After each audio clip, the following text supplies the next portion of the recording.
तो आक्रमण ही बचाव का सबसे अच्छा तरीका होता है और अब समर सिंह युद्ध की इसी नीति को खुद को बचाने के लिए अपना रहा है ताकि वो आकांक्षा केस में खुद को पाक साफ साबित कर सके।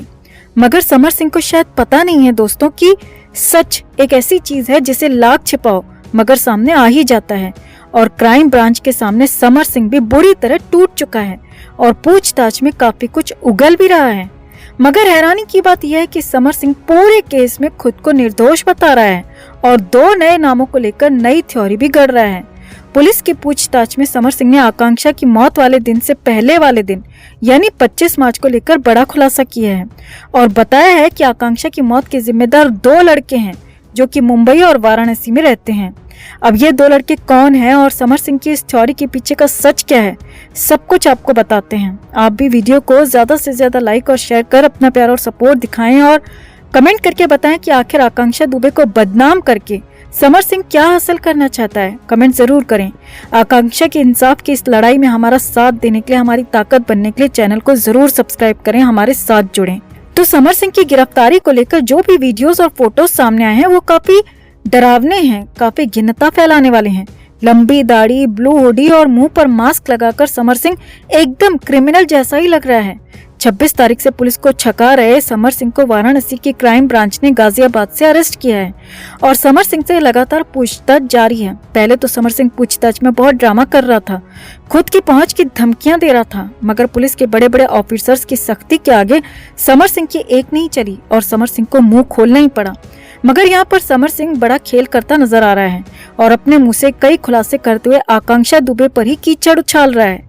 तो पुलिस की पूछताछ में समर सिंह ने कहा कि उसे इस केस में बलि का बकरा बनाया जा रहा है जबकि असली गुनहगार तो कोई और है। जी हाँ, समर सिंह का कहना है कि उस पर दर्ज की गई एफआईआर बिल्कुल गलत है जबकि आकांक्षा की मौत के लिए कोई और ही जिम्मेदार है और वो खुलेआम घूम रहे हैं। पूछताछ में समर सिंह ने आगे कहा, 26 मार्च को क्या हुआ मुझे नहीं पता, मुझे तो न्यूज चैनल्स और मेरे मैनेजर के जरिए पता चला कि आकांक्षा की मौत हो गई है। मैं तो खुद इतना शॉक्ड था कि वो ऐसा कैसे कर सकती है। मैं आकांक्षा को लेकर अपने करीबियों से बात ही कर रहा था कि कुछ घंटों बाद मेरा नाम हेडलाइंस में आने लगा। मैं हैरान हो गया, मैंने तो कुछ किया ही नहीं, फिर आकांक्षा की मां ने मुझ पर क्यों एफआईआर दर्ज करवाई है।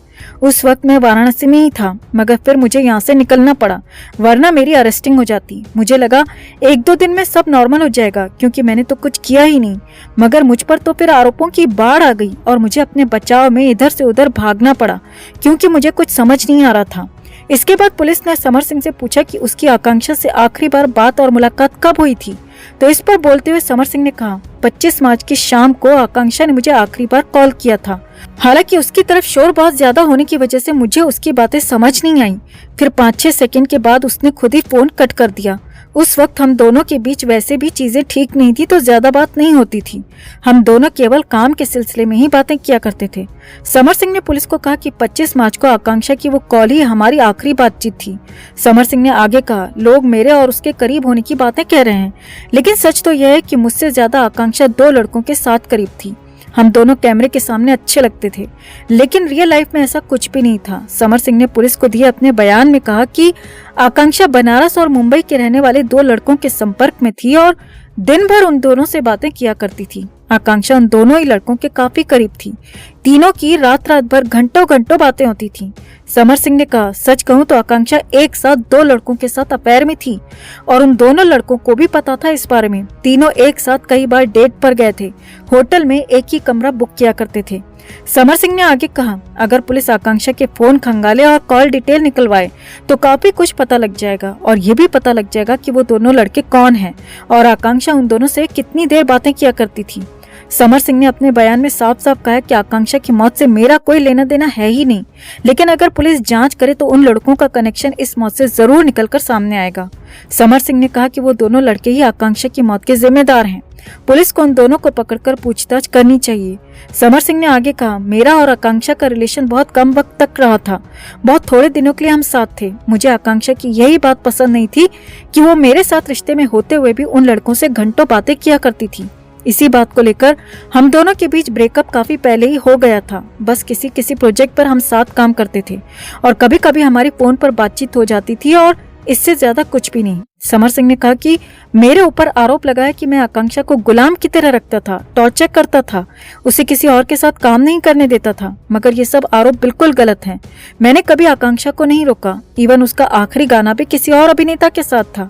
मुझे भला इससे क्या प्रॉब्लम हो सकती है? वो अपनी लाइफ में थी, मैं अपनी लाइफ में, इससे ज्यादा कुछ नहीं था। समर सिंह ने कहा कि मारपीट वाली बात बिल्कुल गलत है, क्योंकि आकांक्षा इतनी बड़ी एक्ट्रेस थी कि मारपीट खाकर क्या वो चुप रहती? क्या वो कभी पुलिस के पास नहीं जाती? क्या कभी मेरे खिलाफ मीडिया में कुछ नहीं बोलती? मगर उसने तो कभी ऐसा नहीं कहा। ये सब आरोप बेबुनियाद हैं। पैसों को लेकर हुए सवाल में समर सिंह ने कहा कि उसका इससे कोई लेना देना नहीं है। लेन देन का हर काम संजय सिंह देखता है।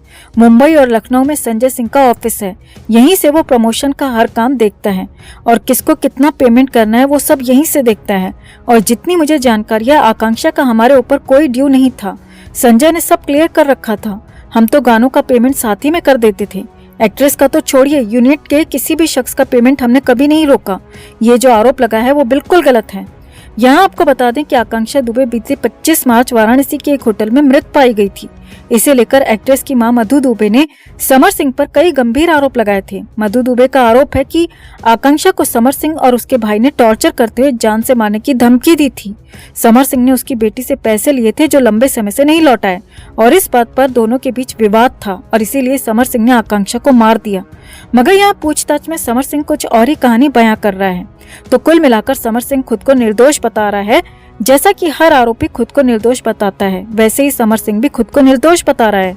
हर आरोप को निराधार कह रहा है, भले ही वो पैसों को लेकर हो या फिर आकांक्षा को टॉर्चर करने को लेकर। उल्टा समर सिंह आकांक्षा पर ही दोष मढ़ रहा है। आकांक्षा का एक साथ 2 लड़कों संग अफेयर होने की बात कर रहा है और आकांक्षा की मौत के लिए भी उन दोनों को ही जिम्मेदार बता रहा है। तो आपका समर सिंह की बातों पर क्या कहना है?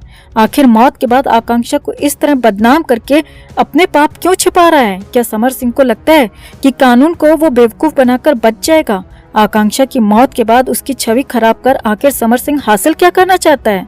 आप भी समर सिंह के इस पूरे बयान पर, इस पूरे खुलासे पर अपनी बात, अपनी राय कमेंट में जरूर रखें और वीडियो को ज्यादा से ज्यादा लाइक और शेयर कर अपना प्यार और सपोर्ट जरूर दिखाएं। चैनल के साथ जुड़कर चैनल की आवाज बने।